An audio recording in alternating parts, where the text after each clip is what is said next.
Hello, everyone, and welcome to the Green Flag. I'm your host, Lukas. Wacker. With me, as always, we have Kyle Cushman. And in today's episode, it is the big one, our 2021 NASCAR Cup Series playoff predictions / preview show. We're going to go through the rounds and give you our take on who's going to get eliminated one by one in each round, who's going to make it to the championship in Phoenix the 1st November weekend, and then who is going to be the champion for 2021. Going to be a fun one. Lots in store today. We're going to look at some of the big names that could potentially go out in these rounds as well. And then we'll give you a dark horse champion pick as well. So lots of stuff to get into in today's episode. We're going to break it all down race by race, round by round. Going to be a fun one. But before we get into all of that, how are you doing today, Kyle? I'm doing great because we've got a fun one in store here today. And playoff preview, you know my stance on the playoffs. I'm not huge on it, but for what it is, the beginning of it is always the funnest because you can look back at season's end, see how things went, see who stumbled in and suddenly blossomed in the playoffs like we kind of saw with Alex Bowman last year.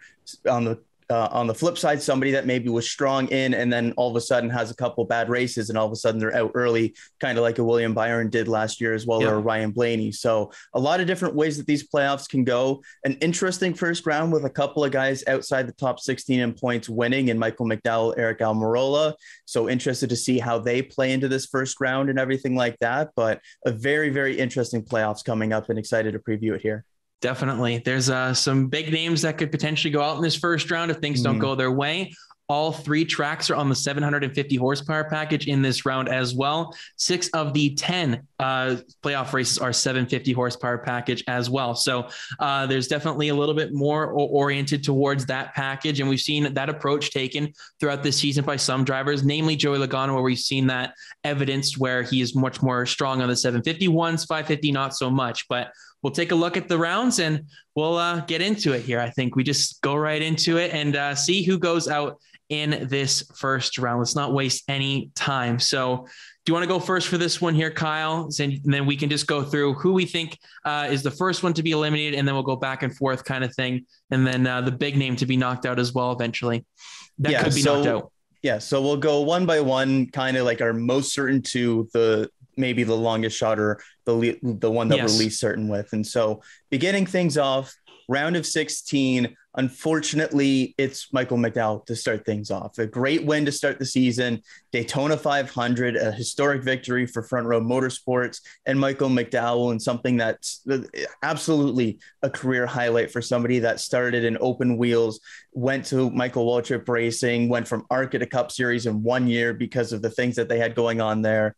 Did start in park for forever, and then eventually becomes a Daytona 500 champion, gets a playoff spot because of it. But simply put, they just don't have a good enough package to compete in these playoffs unless they get a lot of help. And with these first 3 tracks, don't really see that coming. If it was maybe the second round to start things off, I could absolutely see a scenario where McDowell has a good finish at Vegas, has a good run at Talladega, and then has a good run at the Roval. Yeah. But that's not the round that we're talking about right now. And so McDowell in these playoffs, rather than trying to hit a home run or something in this first round, what they need to do is they need to continuously get points over these playoffs, because each round somebody advances, but the only top 4 positions the only positions that are locked into a round are the top 4. The entire playoffs, you're looking at battling for 5th through 16th in terms of points gained over those playoffs. And each position will matter a ton for Front Row Motorsports. Their plan has to be getting as many points as they can over these playoff stretch, over these 10 races, not just these first 3.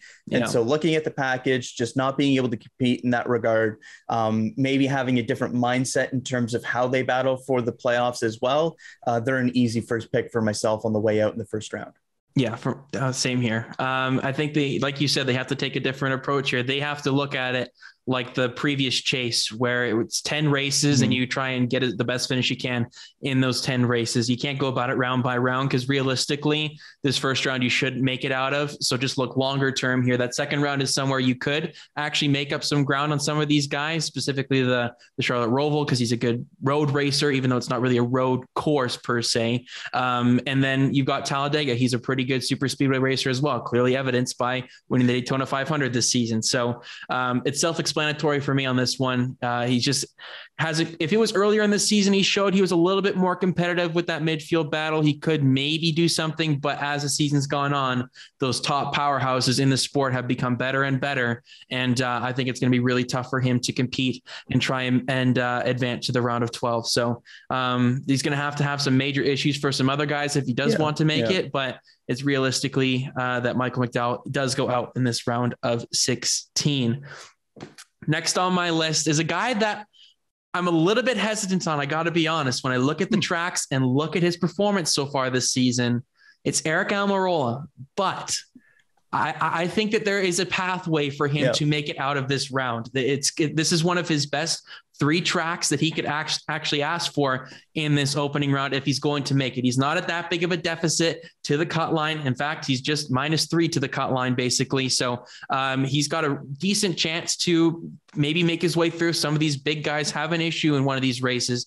He was very good earlier on this season at Richmond and Darlington, and he has shown up previously at Bristol, specifically in the playoff race last season, because that's when we have to really go back to for Bristol due to the dirt race earlier this season, which is so crazy to think about. But he was one of the only cars that finished on the lead lap last season. I think he finished 6th place in that Bristol night race in the playoffs last year. So that's an incredible feat. Saying that though, SHR has taken that step back this season. They're not quite where they were last year. So that number may be a bit skewed when you look at 2021 performance, but it's still a decent number to go off of in terms of reference point for what he maybe could do this time around if things go his way. Obviously, with the shock victory at New Hampshire earlier this season, we didn't really see him coming. He's been very inconsistent, to say the least. He's had some bad luck as well. But when you look at some of the names around him, I don't quite think he's going to be able to outpoint them or out-strategize them in some of in the case of this the 10 car. So I would say don't be surprised if he makes it through, because I definitely do see a pathway similar to what the Austin Dillon was kind of last season for me in this first round. But I'm going to go on the safer side here and say Eric Almirola does end up falling out in this round of 16. We have our first difference, because I do have Eric Almirola going through. And I think I'll talk about it a little bit more as we get to some of the guys that we have moving on. But the big thing for me is the package, and it's Stewart-Haas Racing. This year, they haven't been all that fast, but they have been fast with the 750 package, and especially Eric Almirola. You look at the win at New Hampshire, had a top 10 run at Nashville, crashed at both Dover and Darlington. So those are kind of anomalies that you can't really look at with just the 1-point gain there. But just before that at Richmond, they had another top 10 there at a track that he's been really good at as well. So in the 3 most recent 750 package races that Almirola has been able to finish without wrecking early or anything like that, he's been inside the top 10. And so when I look at Kevin Harvick's results as well this season, only having 1 race with this package outside the top 10, I really, really like Stewart-Haas's chances in this first round. So that's one of the bigger bets that I'm going on, having Almirola making it through. Somebody that I don't have making it through, though, is Tyler Reddick. And this one is another guy that I feel like with Eric Almirola, where I feel like they can definitely make it through depending on what happens in these rounds. You look at Darlington as a really, really strong track potentially for Tyler Reddick, just given his driving style. Had some really good stage points earlier this season at Darlington, didn't end up having that top 10 finish. You look at Richmond, hasn't been a good track for him as much. So that one's definitely a bit of a gray area. And then Bristol, bit of a question mark this season, just because we had the dirt race, so we don't have something to pull from this season. But for Tyler Reddick and myself, I know you can look back to last year and see what RCR did in that first round with Austin Dillon and maybe get excited about that. But for myself, it's just a bit too much of an uphill climb versus some of the other people that they'll be battling with in this first round. I look at Stewart-Haas and like their speed a little bit more, and Reddick has just shown to be a little bit shaky in those pressure situations so far in his young career. So for myself, Tyler Reddick, I do have on the outs in the round of 16. Okay. I don't have him out in the round of 16. Okay. Yeah, I've gone with a bit of a switch up. I didn't switch or anything. I was thinking about it here. You made a good argument, but for me, I think Tyler Reddick does advance to the round of 12. He is the kind of RCR car this season, and I think they're going to invest a lot more into that this time around. And I like Darlington for him. I think he's going to be a sneaky good Darlington is his big opportunity. Fantasy play there. I think that's a really good little usage play. We'll talk about our fantasy preview in tomorrow's episode, but we've got Tyler Reddick, I think, is going to be a sneaky one. Richmond is the one that scares me a little bit, but Bristol, I think he's going to be pretty solid at, and Darlington. I think that Richmond race is a really big unknown for me right now with him. Earlier this season wasn't too fantastic there, but I just think that Reddick may have that more cutting edge factor here in this first round. Could be the surprise guy. It was a toss up between him and Almirola for that kind of label for this first round for me, but I'm going to lean with the sophomore guy here in the Cup Series and say Tyler Reddick does advance to the round of 12. But I believe you go next year once again, Kyle, for your. No, you do. I go. Okay. Because I just had a guy on the out, so you go. Okay. Next. Okay. I'll go here. This one really pains me to do, and I'm not 100% sure how I feel about it. It's Kurt Busch. I have him out in the first round. His strengths have been the 550 package, not the 750 this season. And obviously evidenced by the victory at Atlanta. That's where his speed is. If he makes it to Vegas in that next round, obviously he's the defending race winner of that race from last season's playoff and that really shock victory. But I just don't quite see the magic this time around for Kurt Busch. I think he's one of the most underrated drivers in terms of just getting the car to the finish, or maybe just estimated in terms of how he gets the car to the finish.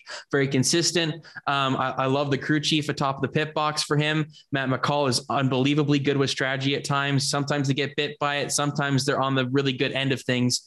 But I just think that when I look at the competition around him, I think there's some guys below him in the cut line that are going to do better in this first round than Kurt Busch that could just jump over him just a little bit too much.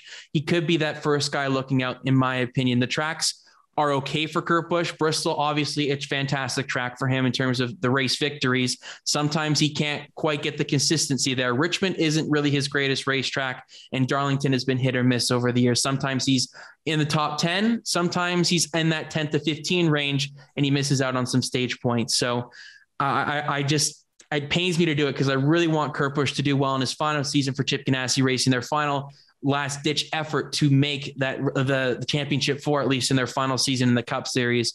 I think their bid falls short early in the playoffs, and he's out in the round of 16. I agree on this one. Just the one top 10 this season with the 750 package that coming at Nashville. So it was relatively recent, but they weren't all that great at New Hampshire. You look at some of the playoff tracks that we have been to, they weren't great at Richmond either. Weren't great at Phoenix early in the season, which is another track that you kind of look to have that good 750 package.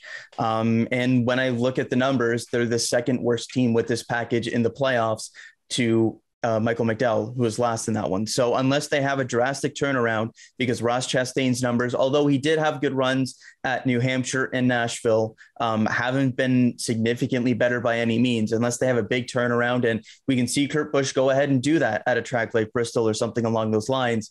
I just think it's a little bit going to be hard pressed for them to go through and get that result in this first round. So I do agree with Kurt Busch on that one. So far we're at 2 for 3, just the one difference between Almirola and Reddick as we get to our last pick on the outs in the round of 16. I go first for this one, but I want to ask you, did you go bold or did you go a little bit conservative with somebody down the grid? I don't know how you would classify it. I think it's perfectly marked where I have this guy in terms of where I think he's out. Could be a bit of a bolder one if you really want to categorize it that way, but I think I've gone even safer, really, in my opinion. But I don't know. I think we might have the same guy, if I'm being honest. I'm going with a big team and a big name, and one that scares me a little bit, but I'm going bold with it, and I'm going with Brad Keselowski for this one.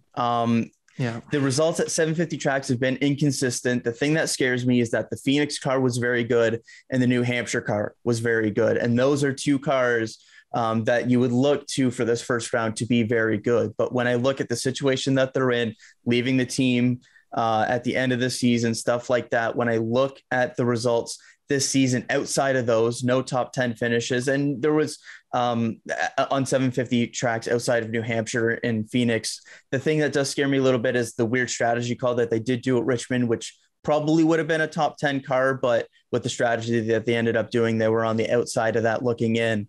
But I just haven't seen it enough and inconsistently enough from Brad Keselowski so far this season. And when I look at some of the names around him, when I look at the Christopher Bells, even when I look at the Eric Almirolas that are kind of close to him in that points battle and the names ahead of him, I especially don't really see, unless they have a crash or something along those lines, faltering. And so looking at Bell, like I mentioned, he's had very strong 750 results. Eric Almirola, when he hasn't crashed, has had very good 750 results. Kevin Harvick has been very consistent with his package. And so when I look at all those factors and then factor in the Penske stuff, leaving the team, the inconsistencies, I feel like Keselowski is the easy bet to be that bigger name that misses out in that first round.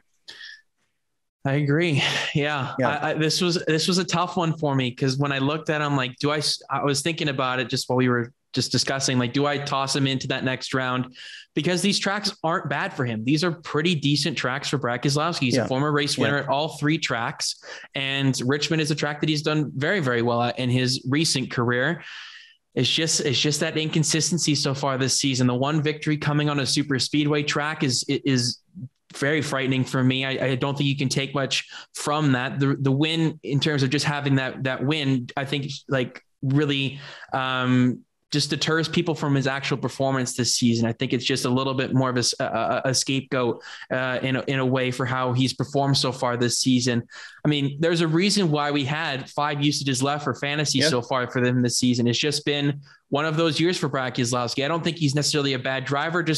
I think it's just the fit just hasn't quite worked this season, or something isn't quite clicking. And since he's announced, or the rumors came out that he was going to Roush Fenway Racing, the performance has declined quite considerably in terms of consistency and getting those actually higher end finishes. So yes, he could show glimpses here and there. He's the defending champion, for crying out loud. But I do think that this might be just the way his playoffs have gone in recent years. He is an earlier exit, more so than not, it seems.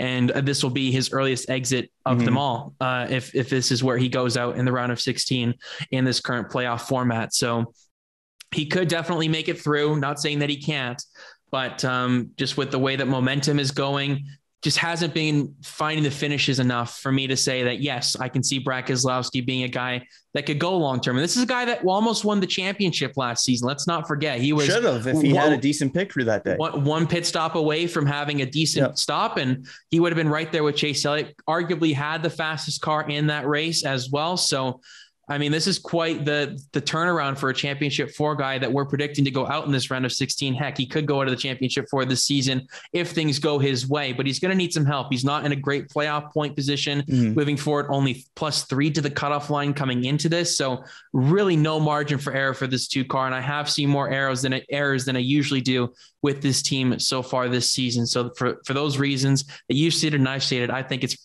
clear on our end, at least, why we believe Brad Keselowski could go out in this round. And he definitely could not if he does turn that ship around for 3 races.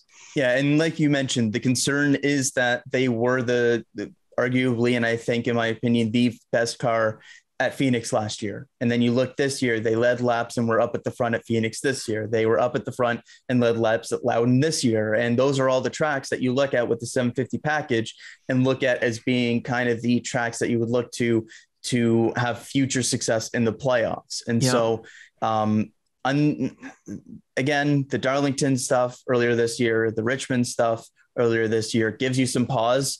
And the extenuating factors, I think, are the thing that pushes it over the edge for me. But I could also see a scenario where he easily makes it through this round and has 3 straight top 10s and looks very strong and completely turns around the narrative. I'm just looking to other people to maybe turn around their narratives. And so Keselowski, we agree on, which I'll be honest, when we went into it, didn't originally have him, but decided to shake it up, put Almirola in instead of Keselowski, because I felt like I was going a little too conservative with the original one I had there. I thought I was adequate. When I look back at last season, we were a little bit bolder, I'd say, maybe in this first round, potentially. Well, the funny thing is that I should have gone bolder. Yeah, I know you almost did. And, of course, you were close with Ryan Blaney in terms of mentioning it. We didn't quite go through on that prediction, but is a nice tie into our next part. But yes, the big name that could potentially be Knocked out. We kind of talked about it a little bit last year when we referenced it. We're going to really take some time and look at it a little bit more heavily this time around.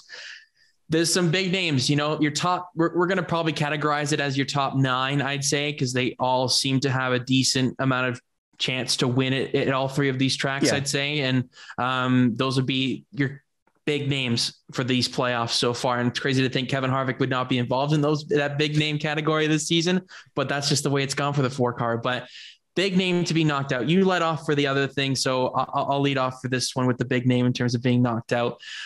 I'm not actually going to go with Ryan Blaney. Really? Okay. Thank you for leaving me the take that I had correct last year that I just didn't go with. Yeah, I'm going to leave you Ryan Blaney. I think the trend that he's been on, I really like it. And when we did our preseason show, I said, I think this is going to be a breakout year for Ryan Blaney. It came a little bit later than I would have liked it to, with 2 consecutive wins to end the regular season.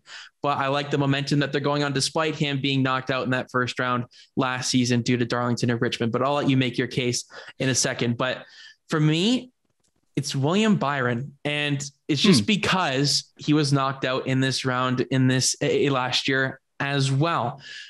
Darlington is a decent track for him. It's not fantastic. I like a lot of other guys a little bit more than William Byron. Richmond is a little bit of a difficult track for him at times. And then Bristol, he had some bad luck last year as well. It's been kind of a hit or miss track, but William Byron's consistency so far this season has been superb. So he's in this kind of range here where he's only +9 to the cutoff line.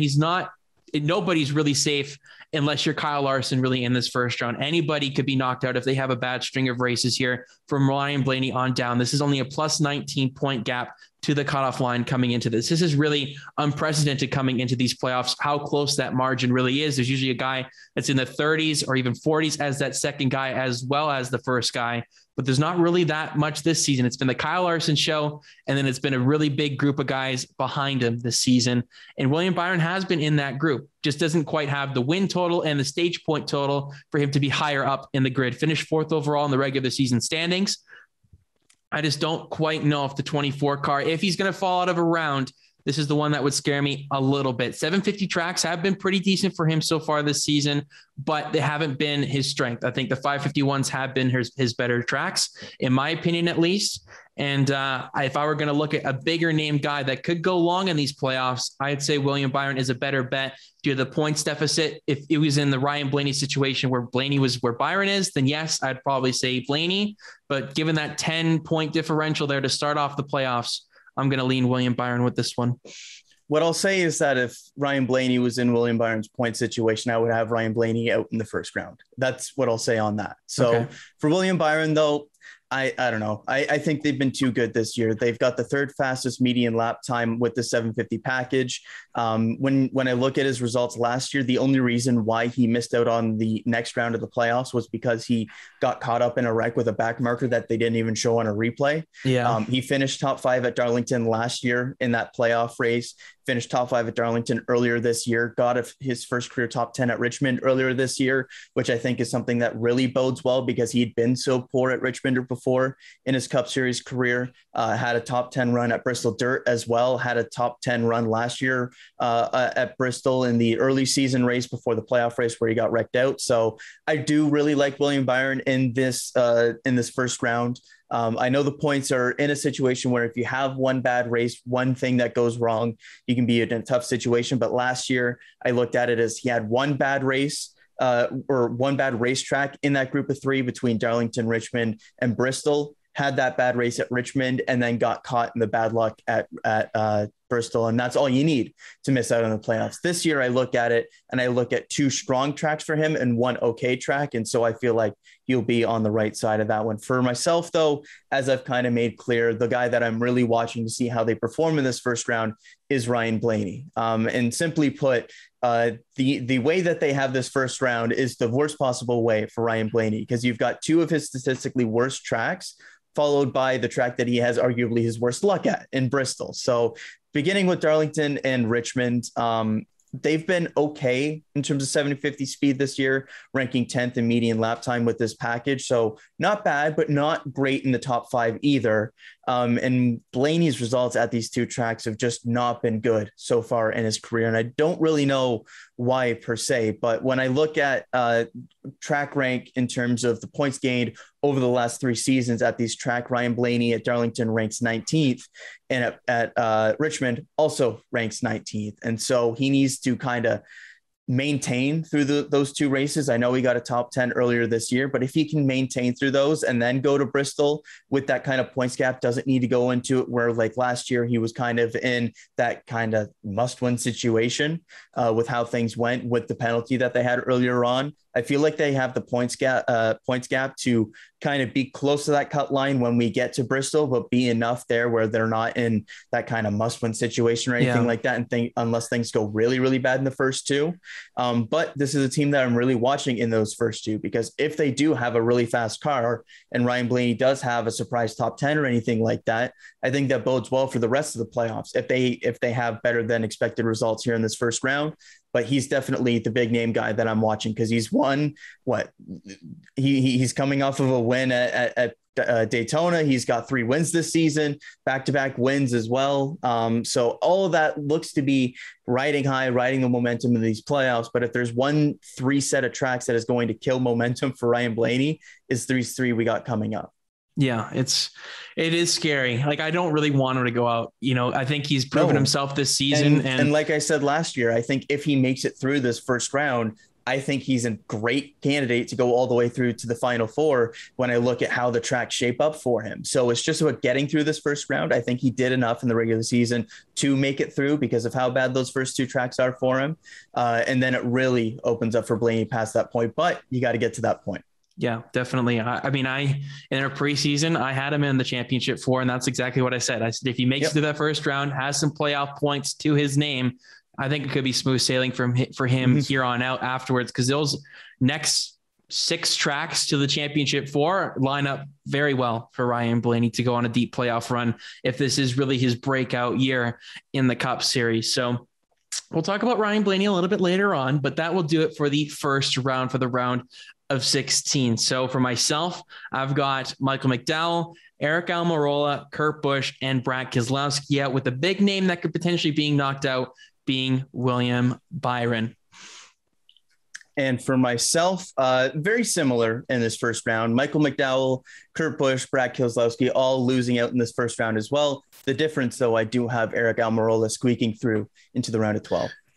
All righty, 3 for 4 early on. I like it. I think we're in similar line of thinking so far. Let's see what happens in the round of 12 with Vegas, Talladega, and the Charlotte Roval. This is the chaos round, no matter how you ever want to look at it. This is the toughest one to predict every single time. Absolutely. This is one where the big name could get knocked out. We've seen it plenty of times before, or a favorite could have a bad race and then they can't quite recover. Talladega is a crapshoot. Charlotte Roval is a crapshoot unless you're Chase Elliott, essentially. And then Vegas is a wild card sometimes when it comes to these playoffs. We've seen a lot of these championship guys, when you want to think you can rely on Vegas to get a solid result, something comes along and hits you right in the face, it seems. And it's a underrated round in terms of having Vegas as that first race where it could be like your stop point. This is where you get your points, but this could honestly be where you lose the most points. It's really comes down to who can be the most consistent and avoid the trouble, make the least amount of mistakes as possible over these 3 rounds. Nobody is safe, and that includes Kyle Larson in this round. If he has 3 bad races, nobody is exempt when you look at these 3 tracks. But let's look at who we have eliminated in the round of 12. You went first for the round of 16. I can lead this one off with the round of 12. And this is where I think Tyler Reddick's playoff journey comes to an end for myself, because I'll lead off with that one since you have him out in the first round. I think he's going to have a pretty solid first round, but these 3 tracks, I'm not sold on him whatsoever. Vegas, I don't know. I don't think that's really a great race for him. When I look at some of these other names, I could say about at least 9 other guys could win that race if you make the right argument.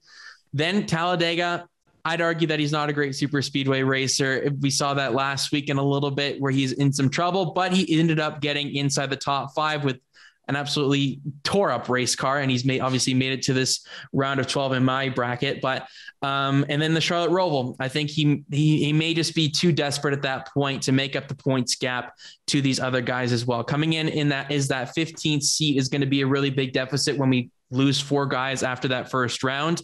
And I don't quite know if Tyler Reddick will have the stage points and the speed to be able to compete at these 3 tracks for him to move on to the round of 8. I think that's going to be a really hard task for him to compete against. When you look at some of these, you could definitely make the case that there's at least 10 guys that could make that round of 8. But for me, Tyler Reddick is not even really a consideration for that round of 8 when you look at the competition. Yeah, and on the flip side for myself, I had Eric Almirola making it through instead of Tyler Reddick, and I have him out in this round as well. No surprise Talladega win? No surprise Talladega win. I'm sticking with the Chris Buescher pick for that one. Preseason pick. Testing you. Yeah. But for Eric Almirola, I like the 750 trio that you have in the first round with Stewart Haas Racing there, and having the 2 focus cars in Harvick and himself in those point situations need to bring good stuff. We saw them bring good stuff at New Hampshire, the most recent 750 race there. So I like the way that breaks down. Second round, a lot less so. 550 track to start. Talladega, which Almirola has been good at, but is too much of a wild card to really bank on to get kind of the win that he'd need to really get to make it through. Yeah. And then the Roval to finish it off, which is not his strong suit whatsoever. So for myself, if Eric Almirola is to make it through this point, he needs a win in that second round, and I don't see it coming. So Almirola, I do have out in this round as well. It's too big of a risk to say that Almirola could win in that Talladega race. That's really his only option to advance to that round of 8 if he wants to. But it's pretty cut and dry so far. It's pretty similar. Now let's see if there's any differences from here on out in this round of 12. For myself, I'll lead again off with this one. This one's really tough. This one is really, really tough. But I'm going to say Kevin Harvick goes out in the round of 12.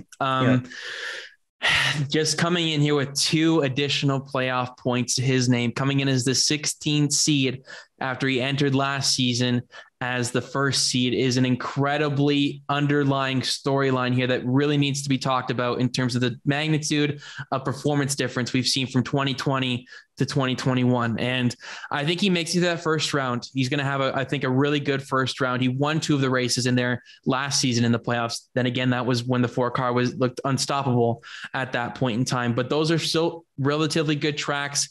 Darlington was good for him in the spring. Richmond was good until he crashed late. He was inside that top 8 or so throughout the majority of that race.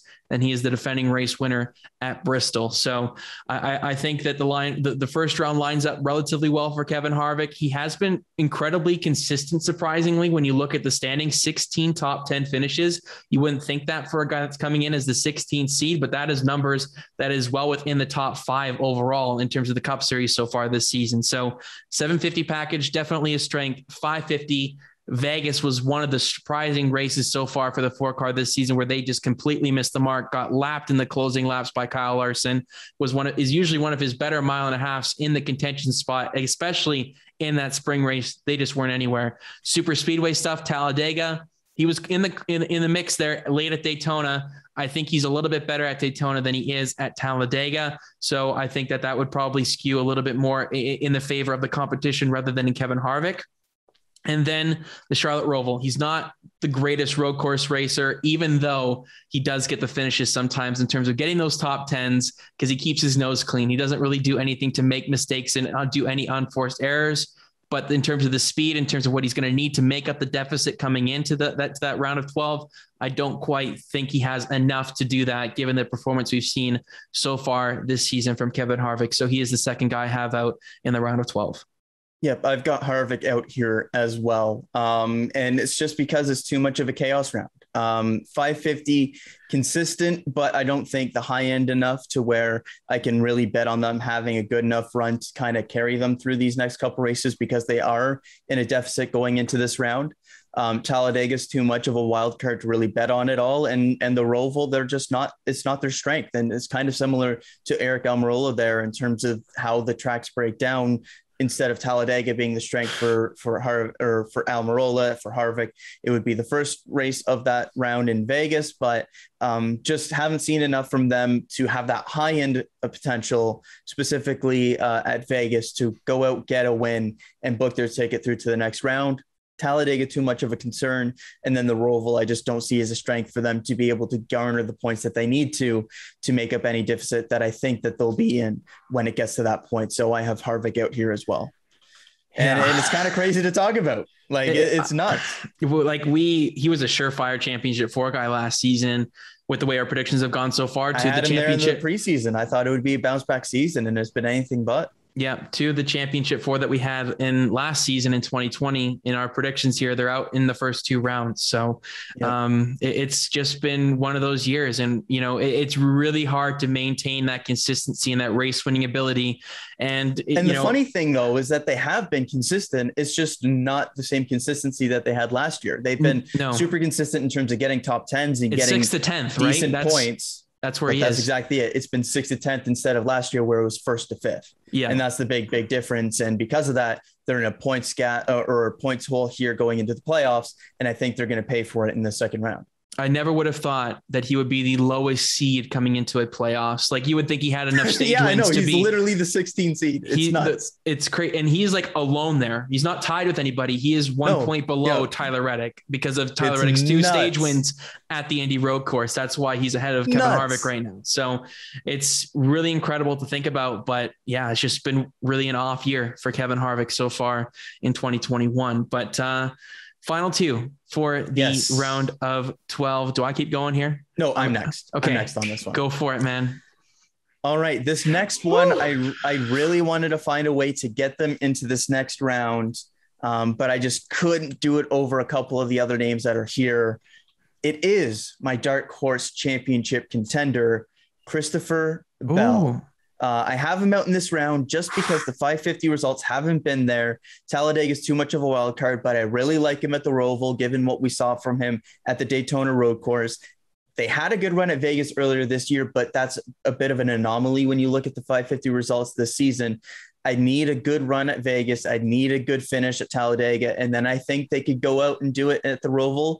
But for Christopher Bell, the big thing for me and why I have him as my dark horse championship contender is the 750 results.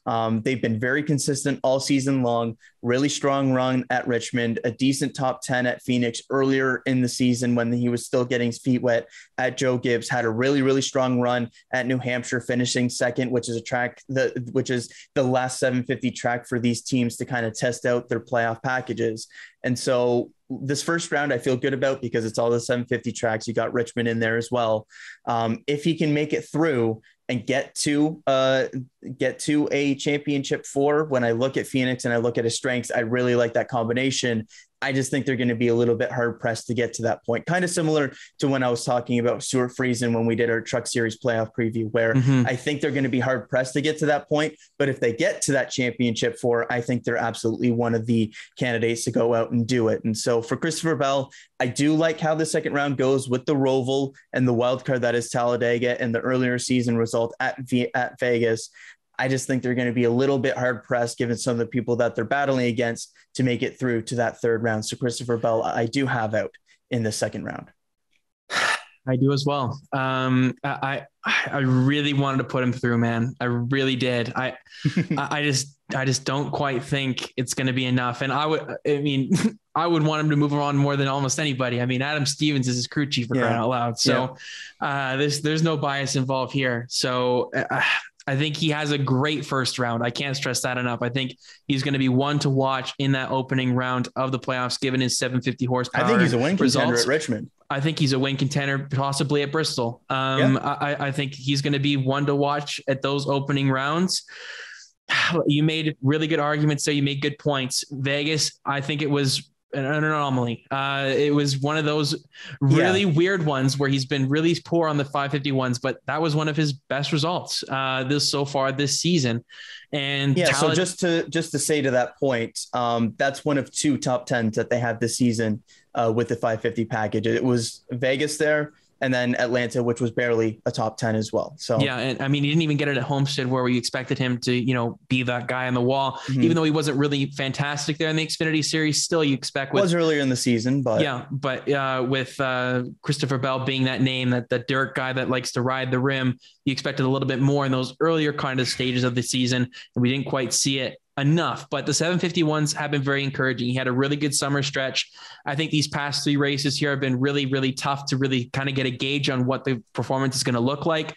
Indy road course, I mean, you can't look at that really at all. Michigan doesn't really have any comparable in terms of performance with what we have in the playoffs in terms of track size, and the Daytona is a crapshoot. So he just got involved in those wrecks. So it's just been one of those kind of late race stretches here for Christopher Bell. But before that was looking very, very solid consistently, almost ran Eric Almirola down at that New Hampshire race. So when I look at the round, it's not quite lining up to where I think Christopher Bell's strengths are. And I think it's going to be hard for him. If this was maybe roles reversed and he can maybe make it through that first round, and then the tracks were flipped where the first round is the second round, he could definitely make it to that round of 8. But this being kind of that middle round, that gray area, I don't quite think Christopher Bell will have enough against the competitors. Comes in a little bit of a deficit as well if he makes it to this point when you look at the guys ahead of him, what we have predicted with the playoff points. So any advantage is a good advantage at that point in that round of 12. You need every single point you can get at that point.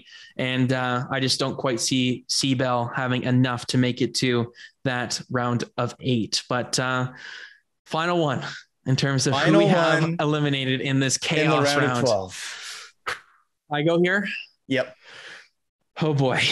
See, this one is incredibly difficult for me to say. And I really hate that I do this, because I do think that it's really possible that he could make it to this next round. But when I look at some of the guys he's against, I'm not 100% sold in terms of his driving compared to some of these other guys. When I look at some of these bigger names, I guess you could classify, it's Alex Bowman out in the round of 12. Okay. It's a bit of a shock. When you look at his recent results at all of these tracks, you think, I'm nuts. And I probably am nuts.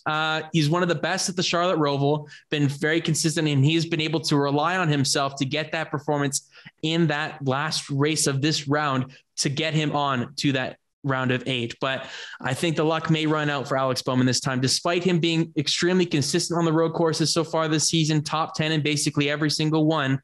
Talladega, underrated super speedway racer at times, gets the car to the finish more often than not. And Vegas is one of his decent mile and a halfs, not his greatest, but he's been pretty good. Was close at Vegas last year in the spring race in 2020, had a couple of issues that set him back earlier this season in terms of a flat tire, was running in the back half of the top 10. So that finish earlier in March is not really a great representation of what he's able to do at this track. I just don't know. I think he's locked into his wins so far this season. 3 victories on the year, I think is a bit of I guess, a force field around of what his season has really been like. To say that he has 3 wins on the year, Dover, he came on late. Richmond, he showed up really late. And then what was his other one? I don't even remember, but Pocono with the Larson. Literally the last corner. So, I mean, he was in contention, obviously, in all of those races to put himself in a position to win. But he has lucked into all 3 of his wins. At least I would argue the Dover one is probably the one where he least lucked into it, but there's no real comparison to a Dover in this round specifically. So when I look at the tracks, I think they line up decently for Bowman. I'm just not 100% sold that he can make it through this round. It's very close between a couple of guys in this round that I think could go out, but I'm going to go a bit bold and say that Alex Bowman does go out in the round of 12. All righty. I had Bowman in consideration with somebody else, and I am going to have Bowman making it through. And it might be just me drinking the Kool-Aid a little bit from last year, where they were so bad going in and then they were so good in the playoffs and were a legitimate championship for contender at the end of Martinsville. Yeah. They have that points gap, and I do like how this round breaks down for Alex Bowman. Yeah. They have decent 550 speed, top 10 in median lap time. Vegas wasn't great for them earlier this year, but I look back to last year, it was a much better track. I'm willing to put earlier this year as an anomaly versus kind of the rest of what we've seen from Alex Bowman and Hendrick Motorsports. Talladega is a wild card, but Hendrick's speed I believe in, and Bowman has had some decent results. Yeah. And then the Roval has been one of Bowman's better tracks since coming into Hendrick Motorsports, has consistently been there in the top 10, getting stage points. And I think that's the reason why I put him over the edge. And another reason is because you go with we've seen Bowman be good on road courses kind of in general this year as well. So I believe in their speed going into this one, which is why it's so difficult to go with the big swing and say Denny Hamlin is out in the round of 12. They have the speed to potentially go out and win at Vegas, but they haven't shown that winning ability so far this season. I think it's between Bowman and Hamlin going into that final race for this last spot. Talladega, he's very good at, but doesn't get stage points when he's gone on to victory there. And I feel like that might be something they need to factor in. Talladega just at the end of the day is too much of a wild card for me to truly bet on. And then we go to the Charlotte Roval, and unlike last year, he doesn't have that same huge buffer, and it hasn't been a good track for him, even though he's had some decent road course results over the season. The Charlotte Roval is a very different road course in terms of being the Roval. There's much more oval to it. It's a very strange road course in that regard. Yeah. And so I think it's going to be a tight battle. I think Hamlin will have the edge in points going into that final race of that round at the Roval. And I think Bowman will be able to make up the deficit that he has going into that round and beat out Denny Hamlin for a spot in the round of 8. So I have Denny Hamlin missing out on the round of 8. Going bold on that one. You'd make a great screenplay writer, man. This sounds dramatic. Hamlin goes in there for the round of 12 in that final race, and then Bowman passes it. Oh my God, that would be insane. Yeah, I definitely see your logic. I had to get thinking. A spicy one in there somewhere. No, I was honestly nervous that you were going to say somebody else here that I'm going to mention in a second. I think we have the same guy in mind. I think we have the same guy. But yeah, it's difficult to say, but when I look at the guys in this round, it is the wild card round. So anything can happen to somebody at Talladega. And then if they have another issue at one of the other 2 races, it's kind of done for. But when I look at some of the other guys in here, I like a lot of the mixes. When I look at Ryan Blaney, when I look at William Byron, when I look at Chase Elliott, kind of all these other guys, I like the combination of 550 speed, decent super speedway racing, especially in the regards of like a Ryan Blaney or something along those lines. And then especially being good on the Charlotte Roval. And so when I take all that into account and I look at the Joey Logano's and I look at the Kyle Bushes and I look at the Larsons, the Truexes, all the other guys that we have making it through to the round of 8, kind of comes down to like your Alex Bowmans and your Denny Hamlins as being that bigger name or somebody that has kind of enough cachet built up to where you think that they're a shoo-in to make it to the round of 8. Came down to those 2 for myself. And so I went a little bit bold with it just because I really don't like the results that Denny Hamlin's had on the Roval, and without the stage points and being up there at the front at Talladega, just can't quite bet on it without that same buffer of points like he had last year. Yeah, for me, I totally see your line of thinking. I think I think I'm kind of crazy for it. No, honestly, I do. It's just because I would have really looked at Hamlin really heavily at that elimination. It's that Vegas result in the spring that actually gave me a little bit more confidence, because Vegas has been a really big bogey track for him in his career. But the fact that he got a result there earlier on this season, his 550 speed has been pretty consistent. He's one of the most consistent guys out here. Just lost the regular season championship in the final stages of the season. It's just that he didn't get the breakthrough win. He earlier in the season, we talked about it consistently on this show. He's that 3rd to 5th place guy. He's not a top 2 race winning speed guy. And we saw that throughout the season, right in that mix, a nice solid day for the 11 car. How many times did we hear that? But it's just not quite the race winning capabilities that we saw last season, where he was the 2nd most winning driver on the entire circuit. So he's one that definitely keeps your eye on. The Talladega one being that super speedway race. If he does have a bad Roval, I do think that he could get the stage points at Talladega for him to help himself. The only problem though is that it's not in that order though. So it's Talladega first. Yeah. And so if he does end up wrecking out or if he does have a bad Roval, you can't retroactively go out and try to get the stage points at Talladega. So that's like the kind of point that I'm looking at between if I assume that he'll do the same strategy that he's been at Talladega, where he's not necessarily at the front trying to get those stage points. Because we saw earlier this season, he got caught up in a wreck doing exactly that at Talladega. Mm-hmm. If he goes and doesn't get those stage points, and then he is involved in a wreck in stage 3, all of a sudden doesn't have a lot of points. And then you go to the Roval and it's not looking good. So that's kind of what I'm banking on. But we'll definitely see how it plays out. And I could be easily wrong, and he can go out and get a win at Vegas, and I can look very, very silly. Definitely. It's just the beauty of the playoffs at times, where you can predict something like this and hope it goes your way, and then it can completely blow up in your face. Yeah. Right. So last one here, big name to be knocked out. And this one is clear cut for me. And as a Kyle Busch fan, this is really, really nerve wracking this round. And I have clear reason as to why I would be nervous. Vegas, I think he's very underrated at Vegas. He's been so close so many times since 2009 to get that second victory at that track. Just has an issue sometimes late, pit penalty. I mean, we saw with the lap car in 2019, all that big schmozzle and everything like that. It was just one thing after another. It seems to hit Kyle Busch sometimes, but his 550 speed this season has been unbelievably good. And he's up there to potentially book his ticket to that round of 8 with the victory at his hometown track at Vegas. If he does that, obviously the next 2 races don't matter. But those next 2 races are extremely, extremely dangerous for Kyle Busch.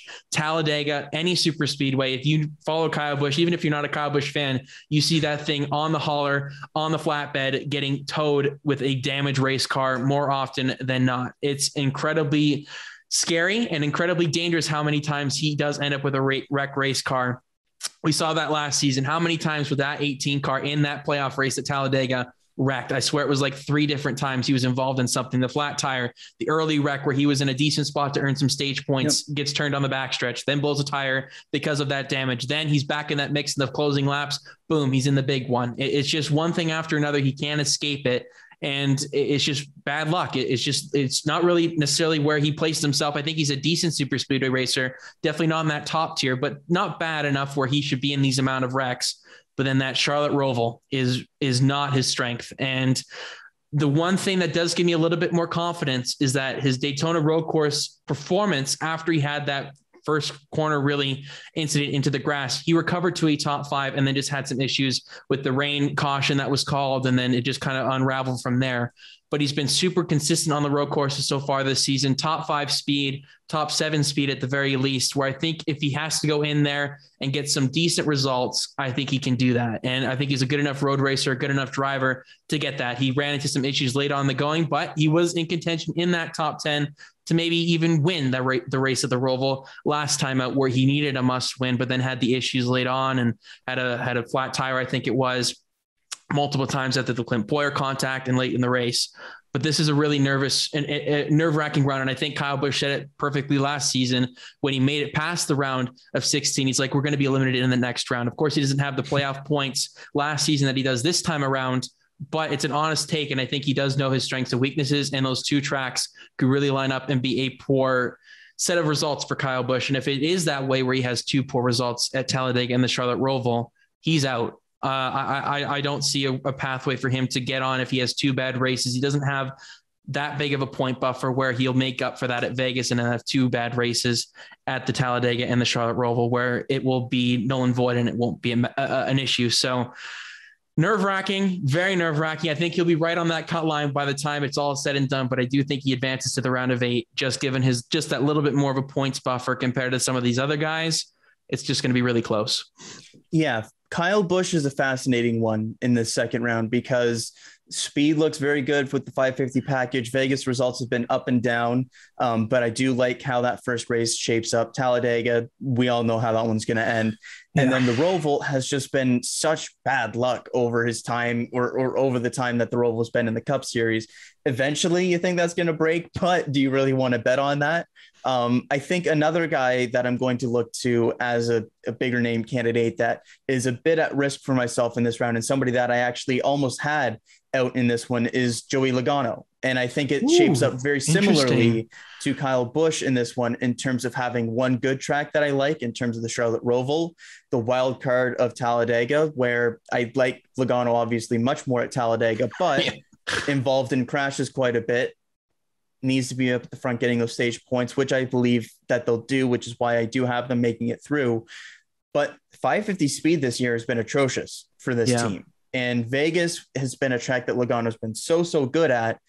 And earlier this year, they weren't even a top 10 car at this track. So when I look at that, unless they have a turnaround there, Talladega is the wild card. I could easily see Logano going into the Roval, being in a big points gap and needing to get stage points and needing to have a very good run at the Roval to make it through. I do have him going through because I do think that he'll get enough points necessary at Vegas and at Talladega to be in that good position at a good track going into that third race. But I think we'll have a very, very interesting points battle for that final position or positions going into the round of 8 there in that Roval race. Yeah, I definitely agree with Joey Logano there that the 550 speed is what's really killed them this season and where their points position is. And I don't think it's bad enough to the point where I can really put him on the outs because obviously Roval, he's had good results at, and Talladega, he gets the stage points at the front and usually is in the conversation. Which he showed like he had the best car just recently at Daytona as well. But yeah, I think that they're decent enough. They're in that like 11th to 15th range at Vegas. I think they'll be fine. But if they're worse than that, it's going to be a little bit dicey for that 22 team. Yeah, the Charlotte Roval, if he wasn't so good there, I'd say Joey Logano would definitely be a guy that you'd look out in this round, but he has been pretty damn solid here at this track so far in its very short existence on the calendar. So this is just a absolutely crazy round to try and predict. I mean, we're probably wrong, but it's really difficult to try and understand who could go out based off of what happens at Talladega, who's going to earn points, and then who gets involved in some sort of wreck at the Charlotte Roval, where will there be rain again, like we had last season for a little bit. Like there could be a whole bunch of things that are thrown into these guys' ways to try and avoid. And some of these guys are just not going to be able to make it through because they had the deficit in points, or they run into some bad luck, or by their own doing. There's so many different variables that come into these decisions or some of these predictions that we make. But round of 12 is a scary one, man. I hate those 3 tracks. I just give me the heebie-jeebies. They give me the heebie-jeebies. It's funny. We say that it's awful, and then we have 3 of the 4 picks the same. And so we know that something's going to go wrong there. Exactly. Round of 8 time. Okay. This is it, where we decide our championship for who misses out on a shot at a championship. It's an incredibly difficult round to predict. It's just the one change from last year to this year. Kansas is the second race. Texas goes to the first race in the round of 8. So I don't know how much that will necessarily sway anything, but it's an interesting one. The teams that will be good at Texas are probably the same teams that are going to be good at Kansas, just given the package. I know they race very differently and stuff like that, but you would assume that the groups would be the same, similar strategy. So I don't think it's going to make too big of a difference here. Probably not. And as long as there's no dampness on the racetrack this time around for the leader to go into, I think we should be fine. Well, you don't want a Wednesday night race? That's the only time Kyle won last year. I know that was, I never thought I would like a Wednesday night race, but that was probably the best Wednesday night race I'm ever going to have in my entire life. And then Martinsville, obviously the big decider in that round of 8. It's an incredibly difficult round to try and predict because you can make a case for all the guys that we have left in either of our brackets to make the championship 4 if one thing goes their way or another. But without further ado, let's get into our predictions for this round. You lead us off here, Kyle. Who's the first guy you have out in the round of 8, not advancing for a shot at a championship? First one I'll have here is Joey Logano. And it leans into the fact of what I just mentioned with that second round being a little bit scary here. 2 550 tracks, and simply put, they haven't had that speed this season on the 550 tracks to make me believe in their abilities. Now, being one of 2 Penske cars in that round with Ryan Blaney for myself, do I think that they'll have a little bit more than they've shown this year? Probably, but the only kind of really strong run that they've had on a 550 track so far this season was the first Pocono race where they got a bunch of stage points. And so really don't believe in them so far this season with the 550 package. I do think they'll be better in the playoffs with the 550 package, but 2 of those 3 races being with that package, and then Martinsville being a good track, but other guys I believing in more for that race winning ability. Logano is the first one that I'll have out in this round.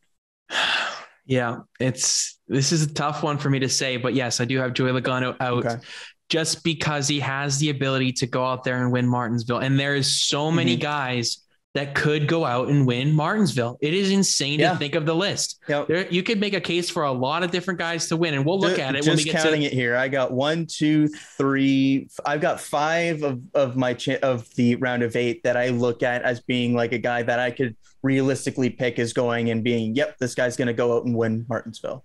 I have like 6 or 7. I could honestly make the case. Like, honestly, I'm going to go through it. I think Joey Logano could win. I think William Byron could win if things go his way. Finished second a couple of years ago there.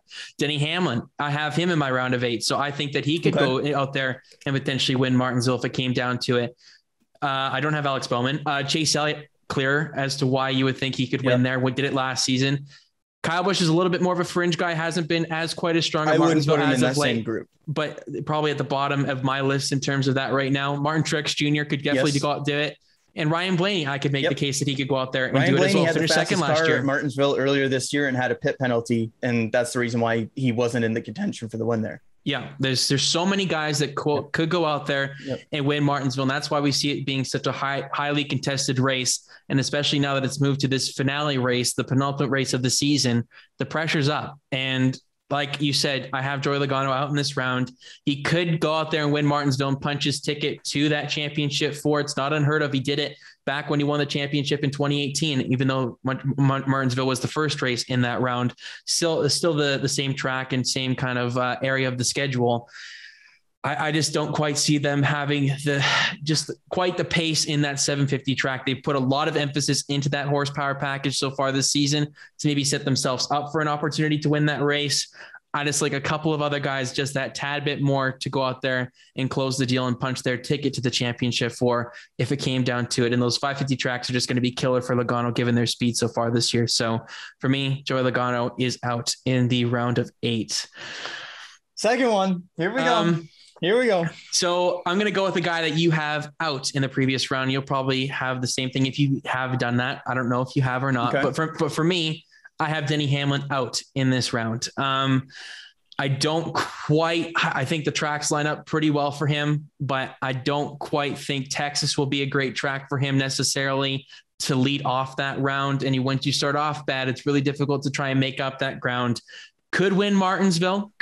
He definitely could. It's a track that he's done very, very well over his career. Hasn't won there much recently. So I would lean against him being the front runner to go out there and punch his ticket to that finale race at Phoenix.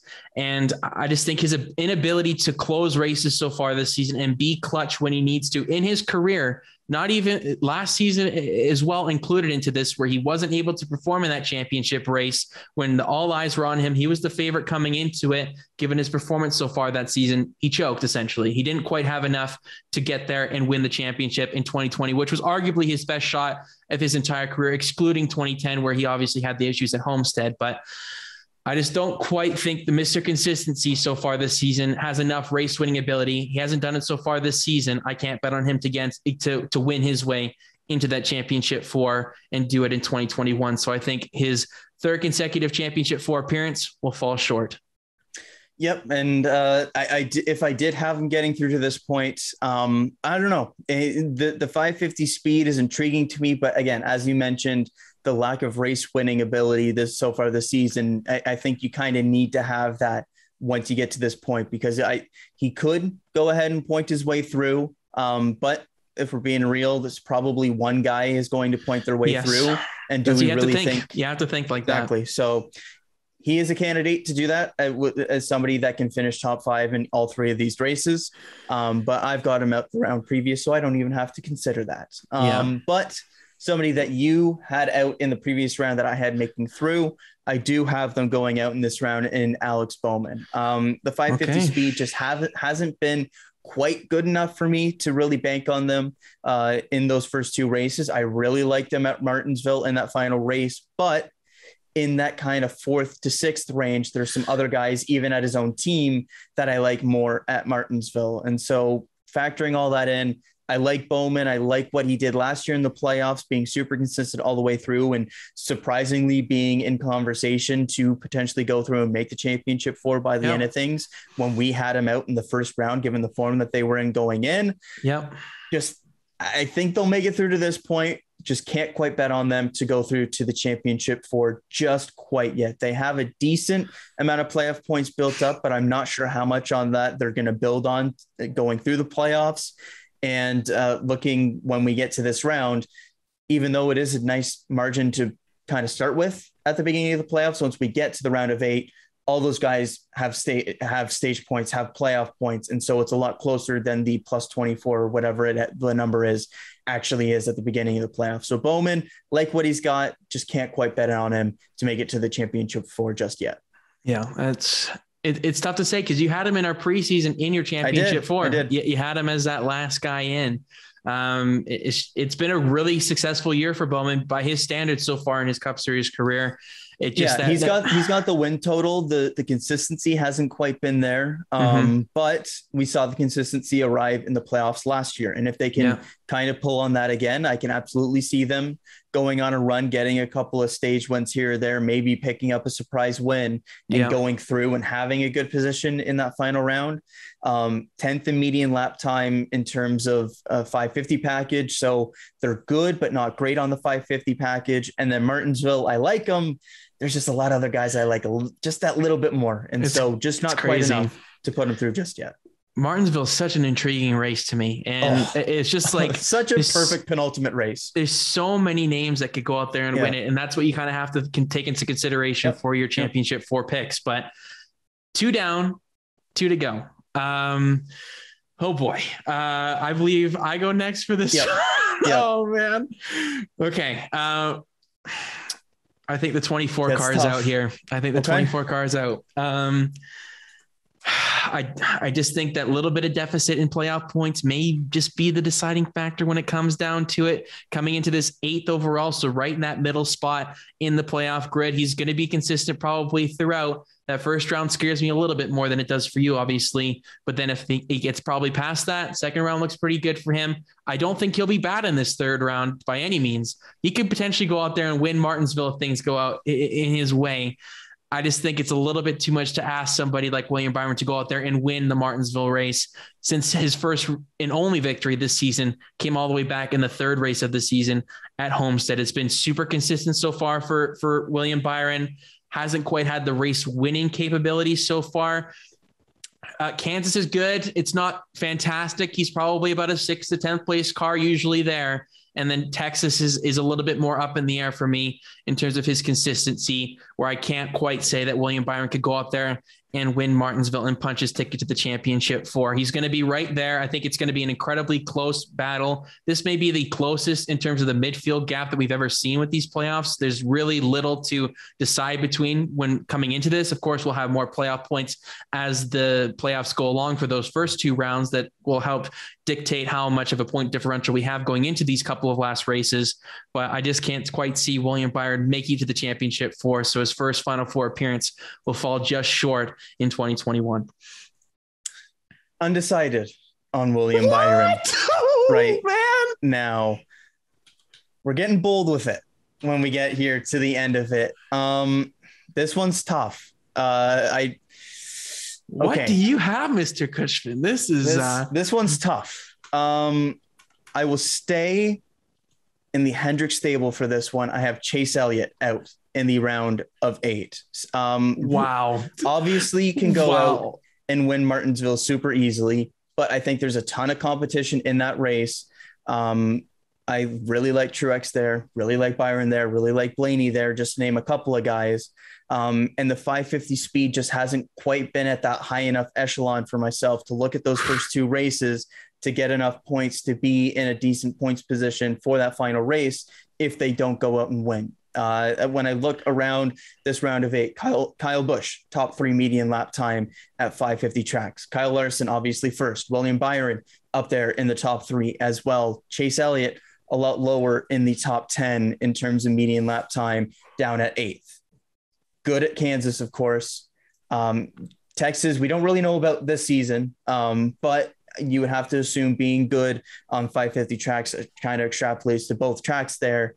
I just think that going out and being in that must-win scenario again in Martinsville, the situation that I think that they could find themselves in this time again, is just a little far-fetched to do a back-to-back years. And so with the competition there going into Martinsville, given some of the other guys that he's going to be competing with for those 4 spots and how good they've been with the 550 package, not going to have Chase Elliott go back to the championship for myself. Wow. I believe, if I'm not mistaken, everybody you picked in the preseason is not making your championship 4. You had Chase Elliott, Denny Hamlin, Kevin Harvick, and Alex Bowman, and they're all out, and they do not make the championship 4. Yes, wow.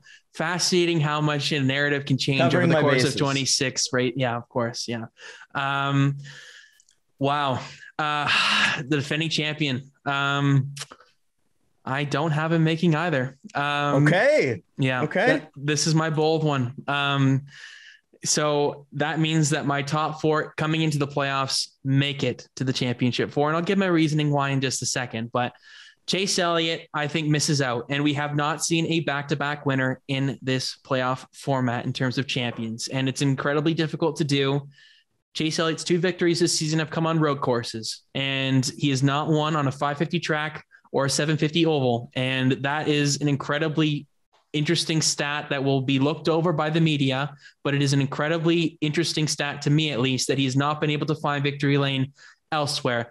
He won his championship last season because he got hot at the right time. 3 of the last 5 races he won.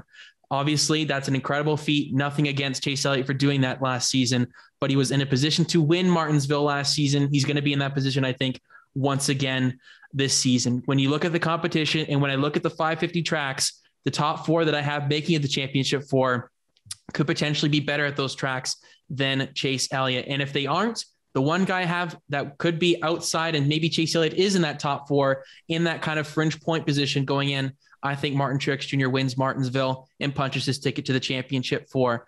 His 550 speed has been a bit concerning at times so far this season. That's the only reason. I think Chase Elliott would be that 4th guy for me if I didn't think Martin Truex Jr. could go out there and win Martinsville. Was close to doing it last season, ran into some issues late.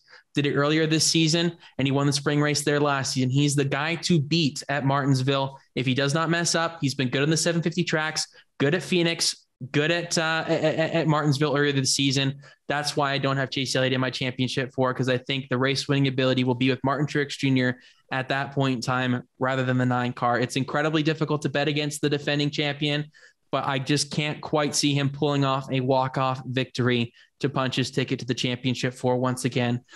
I mean, I don't necessarily say I would love to see it, but it's going to be dramatic nonetheless. It's going to come down to some of these guys that are outside that playoff cut line or right on that cut line that I think will make it to the championship 4 and just miss out.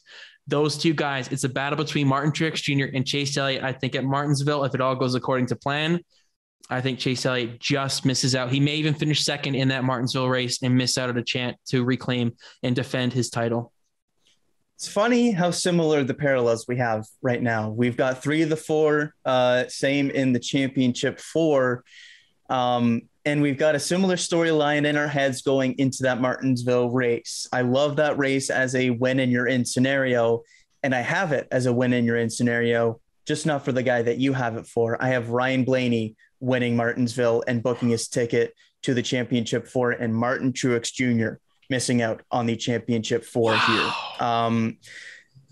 Early season looked very, very good. Just kind of in general, had some good 550 speed, especially on the 750 playoff tracks. They could absolutely go out and win Martinsville.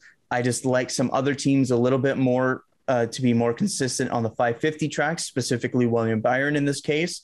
Mm-hmm. And then when we get to Martinsville, I like Byron to continue that and being able to point his way through. And then I look, Kyle Busch, I feel like can win one of those 2 550 tracks. I feel like Kyle Larson can go out and win one of those 550 tracks. And when we get to Martinsville, I really, really like what I saw from Ryan Blaney earlier this season. He had the speed to go out and contend and win that race, if not for the penalty that they had at the end of things, still battled back to get a top 10 in that race. I really wish we got to see what they would have been able to do in that scenario. Didn't get to quite see it, but I really like Penske and their 750 speed. I think when we get to this point, it'll be two very, very good cars going into that final race for Blaney and Logano. I give the edge to Blaney from what we've seen recently, and I say he's going to go out and do it from what we've seen this year. He's been able to break that mold and has been able to go out and win those races that he hasn't been able to in previous seasons, riding a good wave into these playoffs. If he can make it through that first round, I like how things shape up for him. So I have him winning Martinsville, booking his ticket to the championship for Martin Truex Jr. just missing out. Wow. Fascinating. I really love it. I love what we both have going on. I forgot to mention a little earlier, my dark horse champion prediction. Yes, I was going to mention that.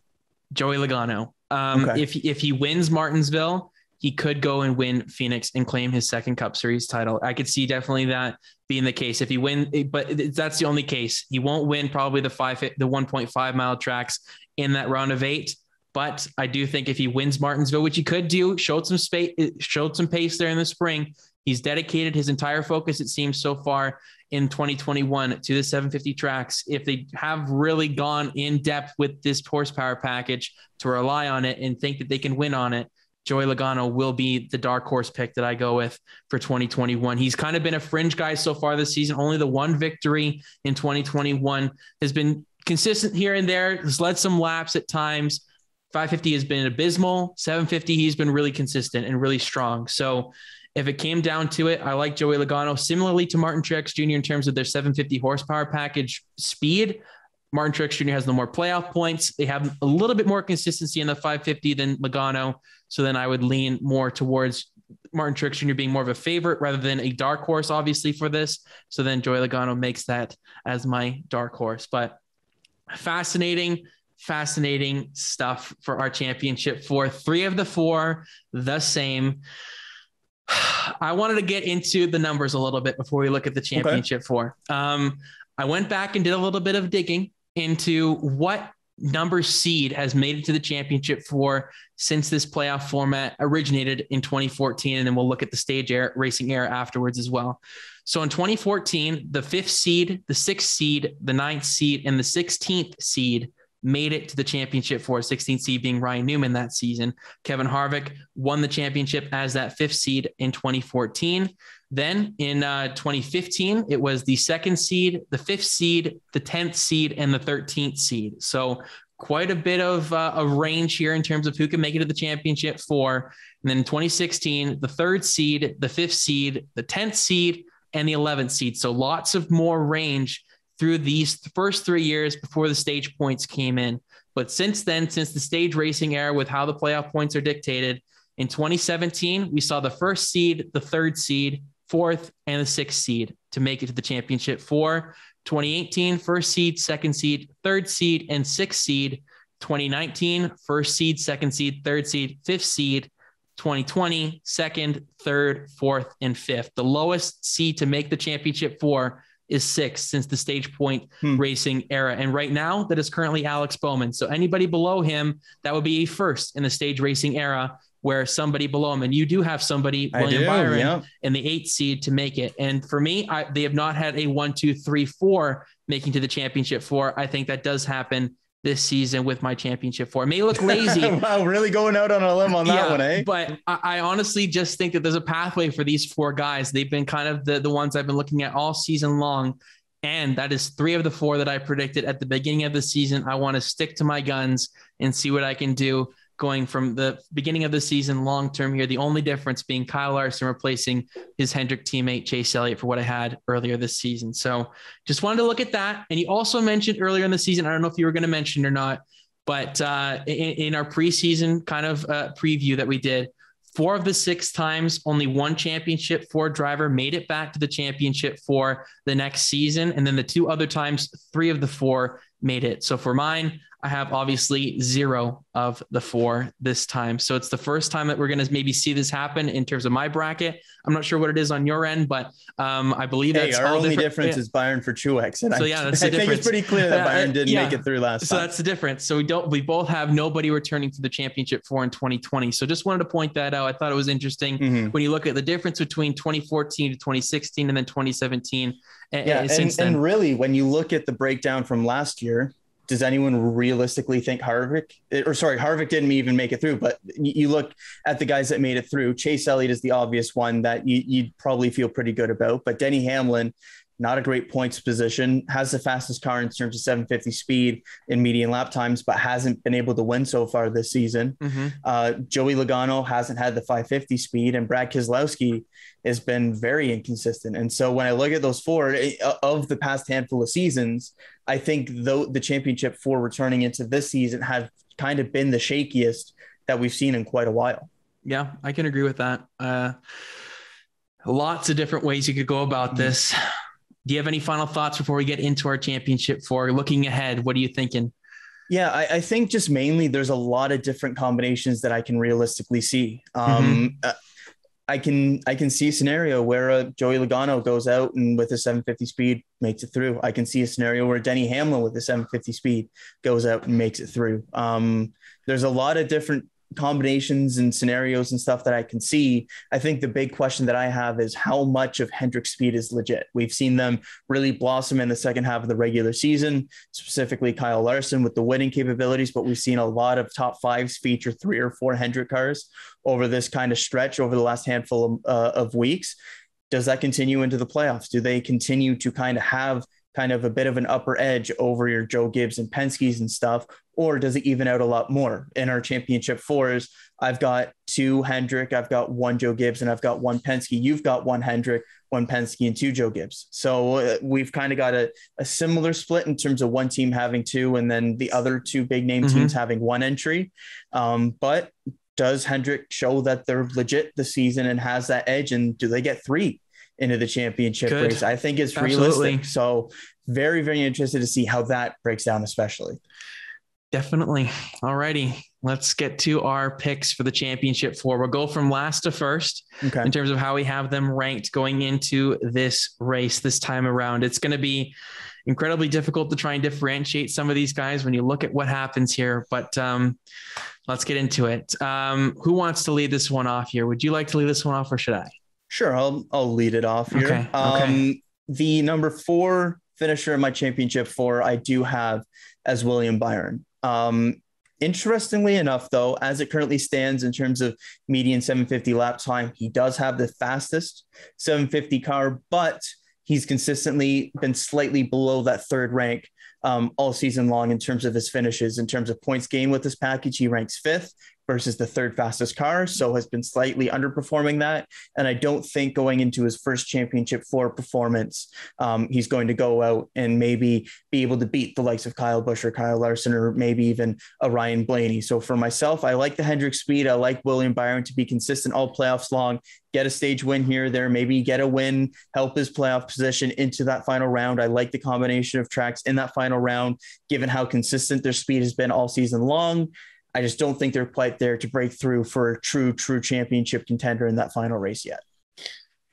For me, it's Ryan Blaney coming in 4th position for my championship 4. When I look at the guys that he's competing against, I just think they might have the edge on the 750 horsepower package. And of course, it's the final season for his crew chief, Todd Gordon, atop of the pit box, who's going to be wanting to prove something here in this final race. But there's a lot of expectation that go along with that. It's his first championship 4 appearance. I think it's an incredible feat for him to do that now. I think he's passing. I think it's a little bit more of a passing of the torch here to him being kind of their number 1 guy. I would argue he's the future. I'd say even more so than Austin Cindric. I like Ryan Blaney very much as an all-around race car driver. And I think his first championship 4 bid, I mean, it's probably going to be 1, 2, 3, 4. We've seen that. So he's probably going to finish 4th in this race if all things, go according to how it has done historically in this championship race. They always seem to bring a little bit extra for these championship cars. 750 horsepower package. He's been pretty good, but when I look at some of the guys he's against, I like them just that tad bit more across the whole weekend here. And given the Phoenix results a little bit earlier this season as well, two guys really stand out to me in terms of their performance. So Ryan Blaney comes in fourth position for myself. Do you want to go snake style or do you want to go back and forth? We'll just go with third here, and then we'll just go with first, and then we'll talk about the second. I'm saying, like, do we want to go snake style? So you just went, so you go again, and then I go third, or do you want to just go back and forth? I can go again. We can go snake style. For me, coming third, this is it's going to be Martin Truex Jr. He won the race at Phoenix earlier this season, and I think it's really, really hard to go into this situation to go and win both races. We've seen this a couple of times where a guy that wins the spring race maybe doesn't show up for the fall race. We saw that with Joey Logano in 2020.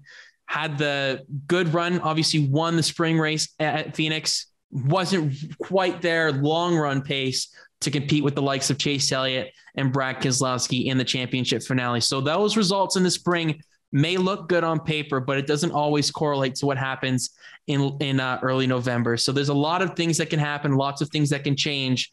And I like the ability of the other two guys that I have first and second to be that a little bit better overall in this championship race to go out there and get the result. So Martin Truex Jr. falls short of his second championship. Obviously, I have him winning at Martinsville would be an incredible accomplishment to go back to back in terms of race victories to achieve this second championship if he were to do so.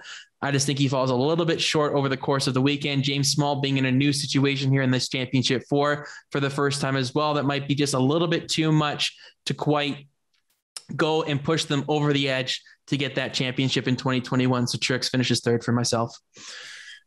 Third for me, I have Kyle Busch. Just hasn't quite had the upper echelon 750 speed so far this season. I could see them going out and having that car for Phoenix. Just can't quite bet on it when I look at the other two guys that I've got. So Kyle Busch, I think it'll be a 3-horse race for this championship for myself, with William Byron a little bit back in fourth there. But Kyle Busch has the experience in the championship over the other two guys that I've got here in Kyle Larson and Ryan Blaney. That will be an advantage to him there. But lone Joe Gibbs car hasn't quite had that same 750 speed or winning ability on the 750 tracks as we maybe anticipated this season. So Kyle Busch will be the number 3 championship finisher for myself. Okay, fair enough. Champion time. Do you want to go second or first? I mean, it doesn't. Well, I think we have differences, so it's a little bit. You can go back and forth here if you want, but I'll go for this one. Just continue the snake style, but I want to talk about the second place guy because the first place guy I have is fairly straightforward. Okay, but going all the way and finishing second and putting up a good fight in the championship race, I do have as Ryan Blaney, and I really like him at Phoenix. Actually, he's had some really, really strong results. You think last year in the final race at Phoenix, he was the second placed non-playoff guy in that race behind Jimmy Johnson, finishing 6th there, and had a really, really strong run there. Earlier this season, not quite as high up in 10th, but had some good stage points there. But the big thing I look back to is 2019, where he finished 3rd in both Phoenix races, both early season and in the penultimate race back when it wasn't the championship race, rather the second last race of the season. So I really like Ryan Blaney and his talents at this racetrack, being the lone Penske guy for myself here in this championship race. They'll put a lot into that car as well. I like the driver there. I like the team there, especially from what we saw there last year. Last year, they had 2 guys in the championship race and almost won it, having one to specifically focus on, Todd Gordon, final race as crew chief, all this kind of stuff. I like the fairy tale of it all. I think they come just a little bit short, though, in the championship race. Okay. For myself, I have Kyle Larson finishing second. You would. You would. No, I have reasoning behind it. Okay. No, I'm serious. Okay. I'm serious. Okay. Just let me have my second here. I'm letting you. The favorite coming in to the playoffs tends to not win the championship. It has been basically this entire format where the favorite coming in just can't quite seal the deal. Kevin Harvick last season, Kyle Busch in 2019. you could argue he wasn't the favorite going in, given his late season performance going down the stretch into the playoffs, got the race victory at Homestead. 2018, who saw Joey Logano winning that championship? Came out of nowhere. He upset the big three at Homestead. 2017, probably the most deserving champion from regular season to playoffs in Martin Truex Jr. from what we saw the whole entire season. 2016, Jimmy Johnson, early in the season, very solid. Late season, I don't know where he came from, wins his 7th title. Congrats to him on that. Kyle Busch missed the first 11 races of the season with a broken leg and broken foot. How many times have we heard that? Should he have won the championship? That's up for debate for a lot of people. I think that's he should have absolutely won it. And then 2014, playoffs are stupid. Kevin Harvick, he probably could have won that realistically, but that was maybe Jeff Gordon's title to win, given his season-long speed, or even a name like Brad Keselowski.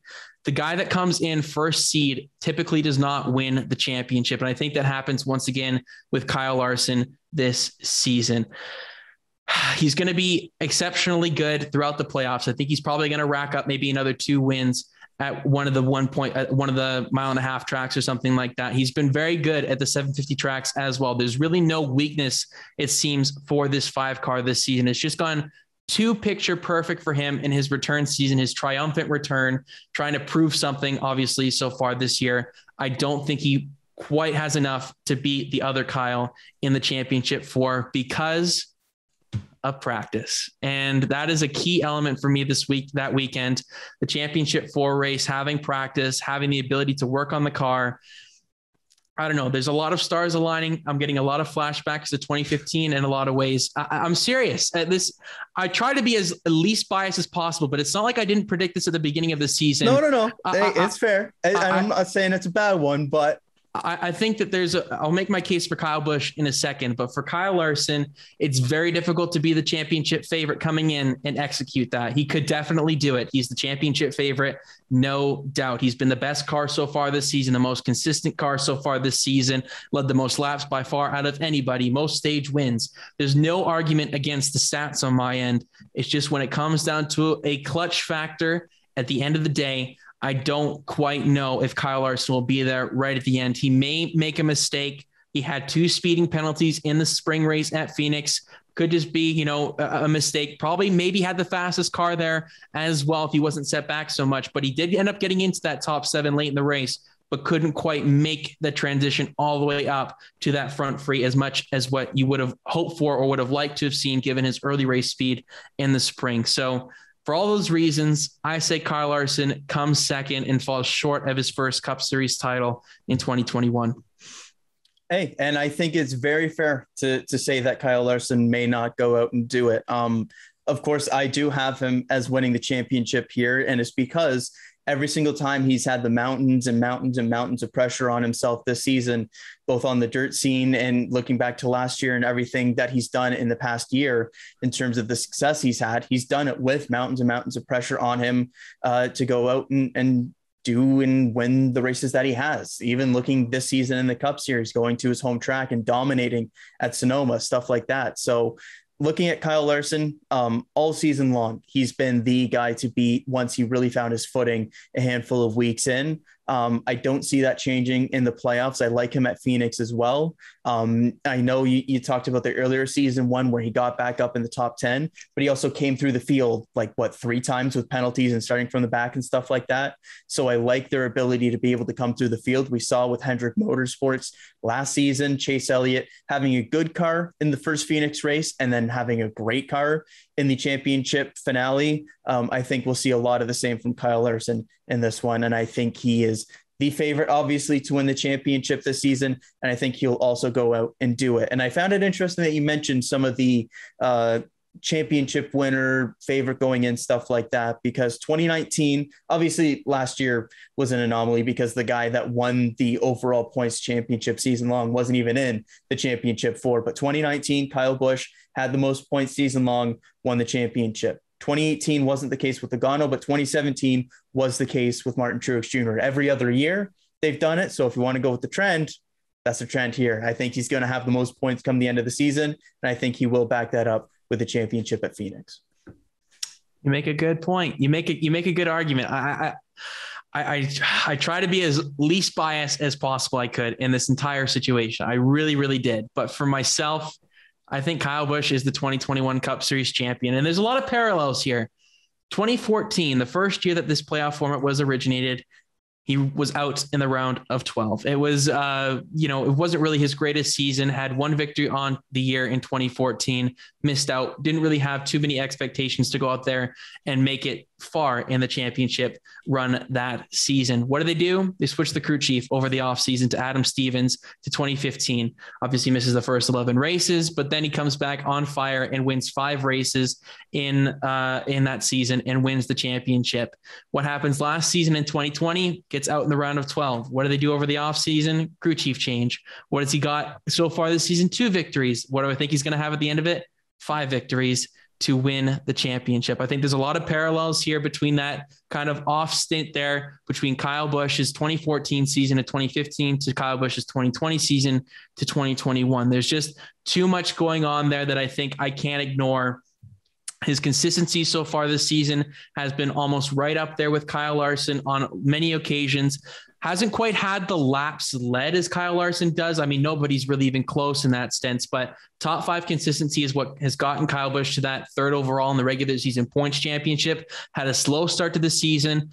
Obviously, I'm a little bit concerned of his Phoenix speed earlier this year, but he is a proven winner here in the past at this track. So I kind of look at that as just a one-off race. Got into it with Ross Chastain late in the going, was kind of in the top 10, had a speeding penalty, just didn't go his way that day earlier on in the season at Phoenix. But it's really hard for me to really try and predict Kyle Busch as the champion, but I'm going to do it anyways, just because we haven't really gotten a really good gauge of what his 750 horsepower speed has been like on these tracks that are a little bit more applicable. New Hampshire out on lap 6. And that was probably one where I was really looking forward to seeing what the 18 car could do on a 750 track, because it's one of the more similar ones to what Phoenix can represent. Richmond, though, was one of the big turning points for me this season, was one of the fastest cars late in the going, had a commitment line violation, still got a top 10 given how many cars were on the lap down situation there late in the going. So I like what I see from Kyle Busch so far this season. This is a year where if he wants to try and make his name and make his fame in terms of longevity in the sport, in terms of history, he really has to try and go out there and win the championship this season. If he wants to try and get into the likes of the Jeff Gordons and Jimmy Johnsons and all these guys that have multiple championships, 4+, he has to win one this season before it gets a little bit too late in the going in his career.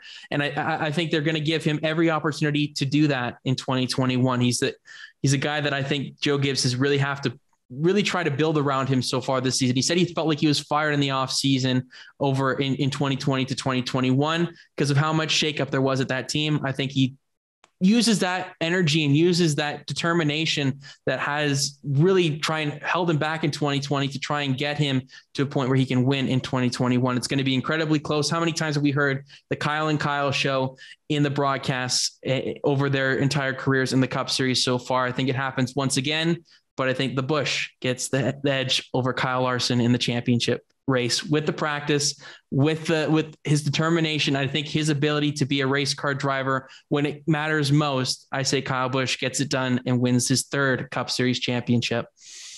The only issue I have with a Kyle Busch pick in this one is they haven't had that upper echelon race winning speed on the 750 package. 8th in terms of median lap time with this package, just the 3 top 10s this season with the bad luck that you did mention, but the results are the results and they haven't been there so far this season. If they do get there and maybe they switch things up, could they go and do it? Absolutely. But I think there's maybe a bit too much emphasis put on the practice part of it because the other guys get practice as well.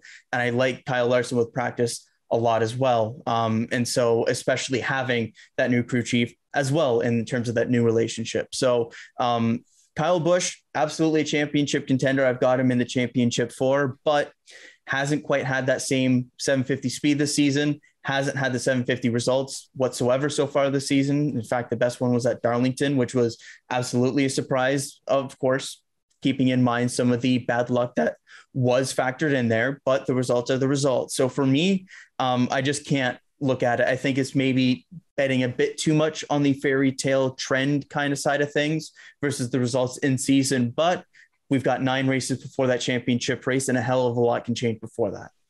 I completely understand where you're coming from. Maybe I am out to lunch. You know, and I'm not saying that. I'm not saying you're out to lunch. I'm just saying that I think that this one is maybe a bit more of a stretch for myself, just given the results this season. Fair enough. I mean, it's going to be an incredibly tight championship battle down the stretch. Whoever makes it to the championship 4 has absolutely earned it. And I can't wait to see who actually ends up making to the championship 4. Heck, I mean, my champion could be out in the round of 12. He's my guy that I could see get knocked out. That's the big name given the results there. So it's not unheard of. It's probably going to be wrong. But just given off of everything that's happened so far this season, I don't think there's a bad bet between our 2 champions. And there's a couple of other guys you can make the case for as well. But I think that'll do it for our playoff predictions, Kyle. One final thought in regards to Kyle Larson as well.